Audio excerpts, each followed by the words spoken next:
আসসালামু আলাইকুম। আমাদের বাসাতে গত ৫ বছর যাবৎ একজন খালা কাজ করত। খালার বর্তমানে কোমর ব্যথা, এই জন্য বেশিক্ষণ দাঁড়িয়ে ও বসে কাজ করতে পারে না।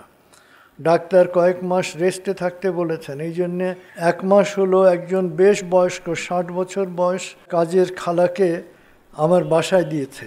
ওনাকে দিয়ে হালকা কাজ করাই, তারপরে ওনাকে দিয়ে কাজ করাতে আমার খারাপ লাগে। খালার ৩ ছেলে, কেউ তো ওনাকে দেখে না। ঘরে বৃদ্ধ স্বামী আছে, বাধ্য হয়ে কাজ করে।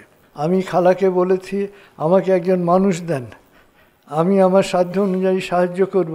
এক হচ্ছে যে বয়স ৬০ যদি মহিলার হয়ে থাকে, তার স্বামীর বয়স নিশ্চয়ই ৬০-এর বেশি হবে বা সমানও হতে পারে। তার স্বামী কর্মক্ষম না, কাজে অক্ষম, এবং ওনাকে দিয়ে কাজ করাতে মায়া লাগছে, মানে উনিও যে খুব একটা কাজ করতে পারেন তাও না, কিন্তু যে কাজ করেন সেই কাজ দিয়েই তাকে চলতে হয়। আসলে ধরেন আমাদের যে প্রবীণ সেবা কেন্দ্র রয়েছে, প্রবীণ সেবা কেন্দ্রে তো তারা যেতে পারেন, তাদেরকে উদ্বুদ্ধ করেন, তারা প্রবীণ সেবা কেন্দ্রে যাবেন যতদিন আল্লাহ তাদের বাঁচিয়ে রেখেছেন। শুধু মানে আমাদের ওখানে যারা একেবারে যাদেরকে মেডিকেলি সেবা করতে হবে, সেটা আমাদের অসুবিধা, কারণ ওখানে সবাইকে মেডিকেলি সেবা করার মতন অবস্থা নাই। কিন্তু যারা একটু চলতে ফিরতে পারেন, তাদের ছোটোখাটো ট্রিটমেন্ট, ছোটোখাটো চিকিৎসা, ওই বয়সের যে চিকিৎসা, সেগুলোর ব্যবস্থা আমাদের রয়েছে। আর থাকা খাওয়া তারা খেলে আমরা খাবো, খাওয়া কোনো ব্যাপার না। তো ব্যাপারে যে খাওয়ার ব্যাপারটা হচ্ছে রিজিক, প্রত্যেকে যেখানে যায় তার রিজিক নিয়ে যায়।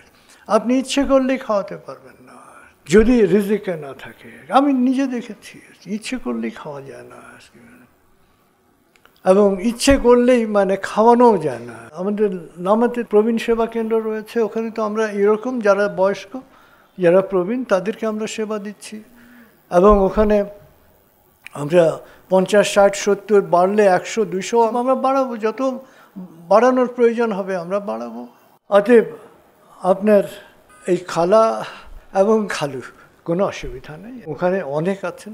আবার যদি তাদের ছেলেমেয়েরা কখনো তাদের দেখতে চায়, গিয়ে দেখে আসবে, অথবা ছেলেমেয়েরা যদি কিছুদিনের জন্য ওখান থেকে আনতে চায়, নিয়ে আসবে। আমাদের এই ব্যাপারে কোনো বাধ্যবাধকতা নাই। আমরা ওখানে ছুটিও দিয়ে থাকি, এবং অনেক সময় ছুটিতে যাওয়ার সময় তাদেরকে আবার কি খাবে সেই খাওয়া দাওয়ার ব্যবস্থাও করে দিতে হয়।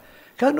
আমরা মানবিক থাকতে চাই, আমরা কোনো জেলখানায় নিয়ে যাচ্ছি না কাউকে, থাকবে ওখানে, ওখানে খাবে সবার সাথে, এবং আরও ৫-১০ জন, ১৫ জন, ২০ জন তাদের সাথে গল্প করবে, খাওয়া দাওয়া করবে, নামাজ কালাম পড়তে চায়, পাশে মসজিদ আছে, কোনো অসুবিধা নেই, সেখানে ইবাদত বন্দেগি করে কাটাতে পারবেন।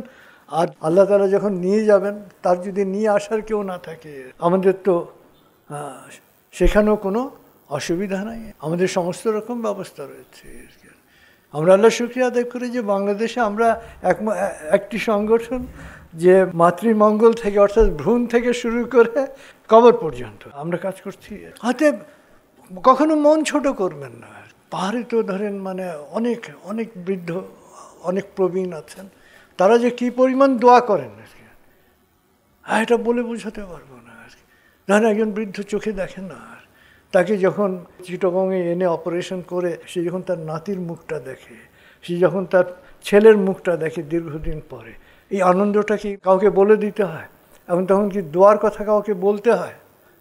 দোয়ার কথা বলতেন, দোয়া এমনি আসে। অতএব যারা প্রবীণ আছেন, যাদের চোখের সমস্যা আছে তাদের প্রয়োজন হলে আমরা সেই ট্রিটমেন্টও দিতে পারি। অর্থাৎ আমাদের পক্ষে সম্ভব সেবার যত ক্ষেত্র আছে, সব ক্ষেত্রে আমরা আমাদের কাজগুলো করতে চাই এবং আন্তরিক সেবা দিতে চাই। এটার জন্য কখনো চিন্তা করবেন না, সবসময় শুধু বিশ্বাস রাখবেন যে আল্লাহ তাআলা আপনাকে দিয়ে এই কাজটা করাচ্ছেন, অতএব বাকি জিনিসগুলো আল্লাহই ব্যবস্থা করে দেবেন, শুধু আপনাকে একটু উদ্যোগী হতে হবে, আর কিছু না।